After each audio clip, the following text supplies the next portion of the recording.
जैसा कि आप देख रहे हैं कि ये हमारे पास स्पाइडर का लेआउट है। आप जैसे ही स्पाइडर डाउनलोड करेंगे तो आपको जब आपके कंप्यूटर में डाउनलोड हो जाएगा उसको क्लिक करने के बाद आपको ये लेआउट नज़र आ रहा होगा। इसमें कुछ हिस्ट्री भी है, अगर आप यहाँ क्लिक करें तो हिस्ट्री मिलेगा, टर्मिनल मिलेगा, आई पाइथन कंसोल इसको हम कहते हैं। ये जो जगह है जो ब्लिंक कर रहा है, इन वन लिखा हुआ है या आउट वन, और या मैं यहाँ पर अगर ये टाइप कर रहा हूँ टू स्टेरिक 3, तो ये बेसिकली वो जगह है जहाँ पर आपने कमांड्स लिखना है। जो ऐसी कमांड जो कि छोटी कमांड हैं जिन्हें आप कुछ देर के लिए यूज़ करना चाहते हैं वो आपने यहाँ पर लिखना होगा। ओके, तो ये हमारे पास जो है आउटपुट नज़र आ रहा है। ओके, तो इसको डाउनलोड कैसे करना है मैं आपको एक दफ़ा दिखा देता हूँ कि आप कैसे इसे डाउनलोड करेंगे।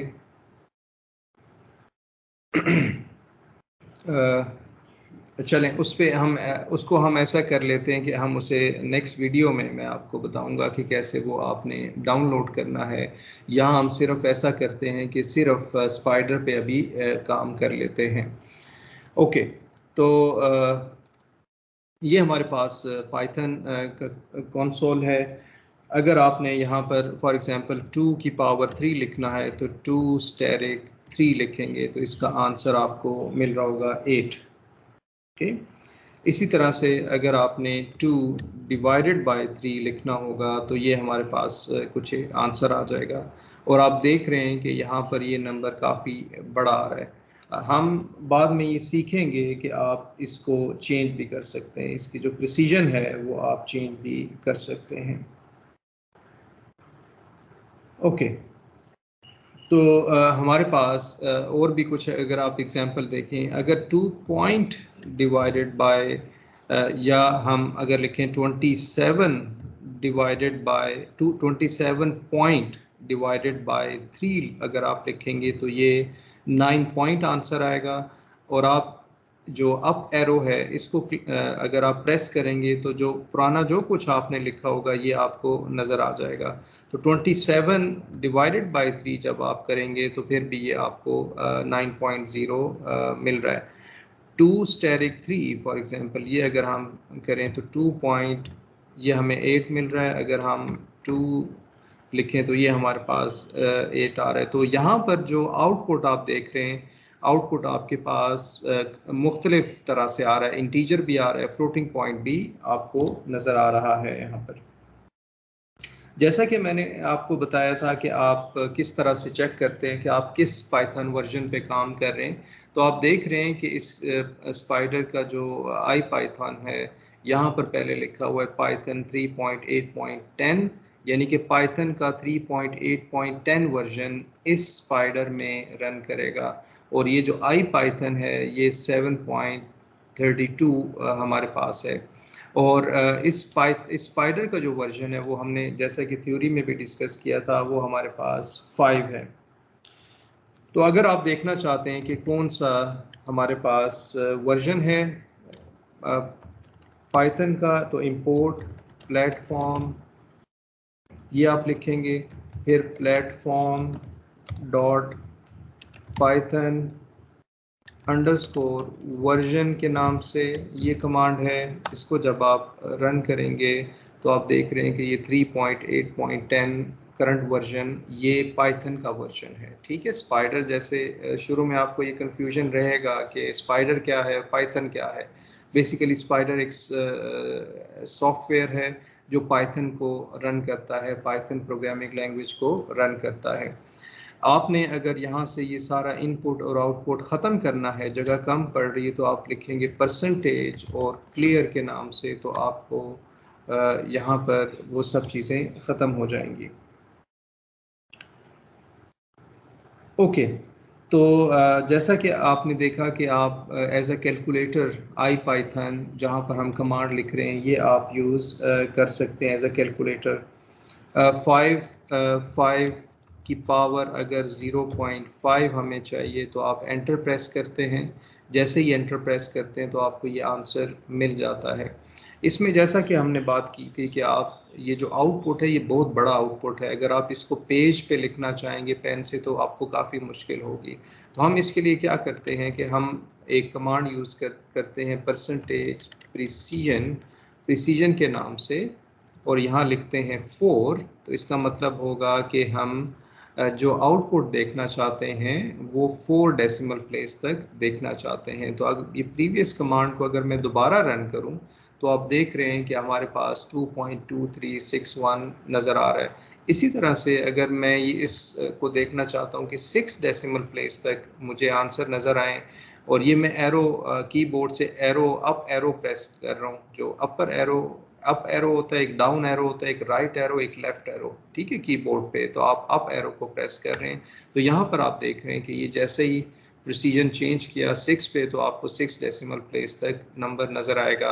अगर आप वापस जाना चाहते हैं अपने पुराने प्रिसीजन पे कि जहाँ पर 6 4 ना हो बल्कि फुल डिजिट नज़र आए, तो प्रिसीजन सिर्फ लिखेंगे तो आपका ये नज़र आ जाएगा %R लिखा हुआ। अब आप दोबारा देखें तो ये दोबारा से फुल डिजिट आपको कंप्लीट डिजिट नज़र आ रहा है। ओके, तो ये कमांड आपको याद रखनी है, परसेंटेज क्लियर के नाम से और प्रिसीजन प्रिसीजन 6।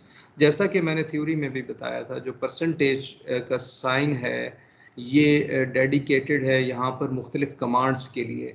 मैटलैब में ये डेडिकेटेड है कमेंट्स के लिए। मैटलैब कमेंट्स समझ के उसको नहीं पढ़ता है। Complex number, for example 3j एक कम्प्लेक्स नंबर है, 3j एक कम्प्लेक्स नंबर है। अगर आप इसका स्क्वायर करना चाहते हैं तो वो आंसर हमारे पास -9 + 0j -9 इसका आंसर होगा। ओके, आप इसे ऐसे अगर लिखना चाहें, अगर ऐसे लिखना चाहें तो फिर भी ये आंसर सेम आएगा। तो इसमें शुरू में आपको कंफ्यूजन होगा, लेकिन आप प्रैक्टिस करेंगे तो आपको ये समझ आ जाएगा कि कहाँ ब्रैकेट लगाने हैं, कहाँ पर ब्रैकेट नहीं लगाने। जैसा कि हमने थ्योरी में डिस्कस किया कि आप वेरिएबल का नाम मुख्तलिफ रख सकते हैं, एक ही लाइन में एक ही इक्वेशन में मुख्तलिफ वेरिएबल्स डिफाइन कर सकते हैं। p की वैल्यू आप 2 रखना चाह रहे हैं, q की वैल्यू 4 रखना चाह रहे हैं, r की वैल्यू 7 रखना चाह रहे हैं, ये एक ही लाइन में आप रख सकते हैं। ये पाइथन की अच्छी बात है। आप इसको जब एंटर करेंगे तो ये आपको डिस्प्ले नहीं होगा PQR, क्योंकि पाइथन जो है वेरिएबल्स को डिस्प्ले नहीं करता है। इसको डिस्प्ले कराने के लिए आपको क्या करना होगा, आपने प्रिंट करवाना है। प्रिंट P जब आप लिखेंगे तो P आपको नज़र आ जाएगा जो कि 2 नज़र आ रहा है आपको। इसी तरह से प्रिंट जब Q आप करेंगे तो Q आपको यहाँ पर 4 नज़र आ रहा है, और जब R लिखेंगे तो ये आपके पास जो है 7 आ जाएगा। इसका एक और भी तरीका होता है कि अगर आप वेरिएबल को देखना चाहते हैं तो आप सिर्फ P लिख लें, तो P आप लिखेंगे तो 2 हमें आंसर मिल जाएगा। राइट, तो यहाँ पर आपने नई चीज़ ये सीखी है जो कि मैटलैब से मुख्तलिफ है, वो ये है कि आपने यहाँ पर PQR को एक ही इक्वेशन में डिफाइन कर दिया है। अब आप अगर चाहते हैं कि P = P में कुछ प्लस करें, P + 2, तो ये आएगा 4 आंसर आएगा, जो कि अभी डिस्प्ले नहीं हुआ। P जब लिखेंगे तो ये 4 आंसर आ रहा होगा। अब आप इस P में कुछ ऐड करना चाहते हैं तो ये ऐड करने का एक तरीका ये भी है कि आप P + इक्वल लगाएं और = 5 लिखें, तो ये 9 हमारे पास आंसर आएगा। अभी डिस्प्ले नहीं होगा तो P हमारे पास ये 9 आ जाएगा। डिस्प्ले कराने के लिए आपको प्रिंट यूज़ करना है या वेरिएबल का नाम रखना है। इसी तरह से ये तो अब हम जो बात कर रहे हैं वो IPython कैलकुलेटर की बात कर रहे हैं। तो अगर आप स्क्रिप्ट फाइल की बात करें तो स्क्रिप्ट फाइल आप देख सकते हैं कि ये जो जगह है लेफ़्ट साइड पे, ये स्क्रिप्ट फाइल है। इसको अगर मैं हाईलाइट कर दूं तो ये वो जगह है जहां पर आप प्रोग्रामिंग कर रहे होते हैं। तो ये प्रोग्रामिंग में अगर आप देखें, फॉर एग्जांपल ये हमारे पास प्रोग्रामिंग का एक कोड है जो कि मैंने लिखा हुआ है पहले से। आप पहले वेरिएबल डिफाइन करते हैं, डिस्टेंस, MPG, स्पीड 60, और ये कुछ फार्मूलाज हैं। और आप जैसा कि देख रहे हैं कि यहाँ पर ये जो हैश टैग है, एक चीज़ तो ये हैश टैग देखें, hash tag is for comment, Python I am sorry, Python इसको रीड नहीं करेगा, पाइथन इसको भी रीड नहीं करेगा, इसको भी हैशटैग के सामने जो कुछ है इसे रीड नहीं करेगा। तो अगर हम इसको जो प्रिंट है इसको अगर हम कमेंट करना चाह रहे हैं तो हैशटैग, यहाँ पर ये हैशटैग और ये हैशटैग होगा। तो ये स्क्रिप्ट फाइल मैं अभी बनाना भी आपको सिखाऊंगा कि कैसे आप ये स्क्रिप्ट फाइल बनाते हैं, लेकिन अभी हम ऐसा करते हैं इसे रन कर लेते हैं एक दफ़ा। मैं यहाँ पर जगह कम है तो मैं परसेंटेज क्लियर यहाँ पर लिखूँगा तो हमारे पास ये आ जाएगा। इसको आप रन कीजिए। ये जब आप रन करेंगे तो ये रन हो चुका है, लेकिन आप देख रहे हैं कि आउटपुट पे हमें कुछ भी नज़र नहीं आ रहा। तो आउटपुट में हमें कुछ नज़र नहीं आ रहा। अगर आप देखना चाहते हैं तो टाइम को अगर देखना चाहते हैं तो टाइम हमारे पास फॉर एग्जांपल ये आ रहा है। गैलेंस को देखना चाहते हैं, ये जो फार्मूला यहाँ पर गैलेंस के साथ आपने अप्लाई किया है इसको देखना चाहते हैं तो ये आ जाएगा। इसी तरह से जो कॉस्ट है अगर उसको देखना चाहते हैं तो वो आप देख सकते हैं। या दूसरा हल ये है कि आप इस स्क्रिप्ट फाइल में ही प्रिंट आप लिख लें और इसको दोबारा से रन करें। जब दोबारा रन करेंगे तो आप देख रहे हैं कि यहाँ पर ये वैल्यूज़ आपको नज़र आ रही हैं। ओके, अब मैं यहाँ आऊँगा कि आप कैसे ये फाइल स्क्रिप्ट फाइल कैसे बनाते हैं। तो स्क्रिप्ट फाइल जो रन किए जाते हैं वो बेसिकली इस ग्रीन बटन से रन किए जाते हैं, F5 से या ग्रीन बटन से रन किए जाते हैं। ये जो हमारे पास IPython है यानी कि ये जो जगह है यहाँ पर अगर आपने रन करना है किसी कमांड को तो एंटर से प्रेस करेंगे तो वो रन हो जाएगा। तो हम क्या करते हैं, नई फाइल बनाते हैं। आप फाइल में जाएंगे, न्यू फाइल में आप जाएंगे। जैसे ही न्यू फाइल में जाएंगे, इसको क्लिक किया हुआ है मैंने, ये आपके सामने फॉर एग्जांपल कुछ इंफॉर्मेशन आ जाएगी कि ये फ़ाइल कब क्रिएट की गई है, क्या टाइम था, सो ऑन, वो आपको नज़र आ रहा है और ऑथर इसके कौन है। अब आप क्या करेंगे कि आप यहाँ पर कुछ लिखेंगे। मिसाल के तौर पे आप कहते हैं a = 3 और फिर आप यहाँ पर प्रिंट a लिखते हैं, प्रिंट ए लिखते हैं ताकि ये ए डिस्प्ले हो जाए, अदरवाइज ये डिस्प्ले नहीं होगा। तो पहले आपको क्या करना होगा, इस फाइल को सेव एज करना होगा। ये सेव एज जैसे ही आप करेंगे तो ये आपको जो फाइल मैंने फ़ोल्डर जो बनाया हुआ है, आप एक फ़ोल्डर बना लेंगे तो वहाँ पर आपको ये नज़र आ रहा होगा। तो ये मैंने एक डॉक्यूमेंट्स में एक फ़ोल्डर बनाया हुआ है, वहाँ पर ये सेव हो जाएगा। आप इसका नाम कुछ रख देंगे, मिसाल के तौर पे रफ़ के नाम से आप कुछ और नाम रख सकते हैं और पाइथन फाइल रखेंगे। जैसे ही आप इसे सेव करेंगे तो आप देख रहे हैं कि इसका नाम हो गया ref.py, यानी कि पाइथन में जो एक्सटेंशन है वो py की एक्सटेंशन है। इसको अगर आपने रन करना है तो आप यहाँ से रन करेंगे। जैसे ही आपने रन किया तो आपको ये C बेसिकली इसका आंसर A जो है वो नज़र आ रहा है जो कि 3 है। तो आपने यहाँ पर सीखा है कि स्क्रिप्ट फाइल कैसे बनाते हैं और उसको सेव कैसे करते हैं। पहले आप डॉक्यूमेंट्स में जाके या जहाँ पर भी सूटेबल आप जगह रखना चाहते हैं पाइथन के कोड्स के लिए वो आप बना लीजिए और फिर आप यहाँ से स्क्रिप्ट फाइल बना के वहाँ पर सेव कर सकते हैं। तो जो थ्योरी में हमने देखा था, थ्योरी में कि आपने एक स्क्रिप्ट फाइल, दो स्क्रिप्ट फाइल बेसिकली हमने डिस्कस की थी। एक तो ये वाली फाइल थी जो कि यहाँ बनी हुई है, आप इसे रन करते हैं। इसी तरह से जो दूसरी फाइल है वो हमारे पास 2 पॉइंट डिस्टेंस है, यानी कि 2 पॉइंट्स का डिस्टेंस है जो आमतौर पे आप कैलकुलस 3 वगैरह में देखते हैं। तो इसको अभी मैं डिस्कस करता हूँ क्योंकि इसमें नमपाई का डिस्कशन आ रहा है। वो पहले मैं आपको दिखा दूं कि नमपाई क्यों ज़रूरी है। अगर आपको चाहिए साइन 0.5 फॉर एग्जांपल, तो पाइथन क्या करेगा, ये एरर शो करेगा। ये जो ट्रेस बैक है ये कहता है कि एरर है और फिर एरर का नाम भी बताता है कि साइन इज़ नॉट डिफाइंड।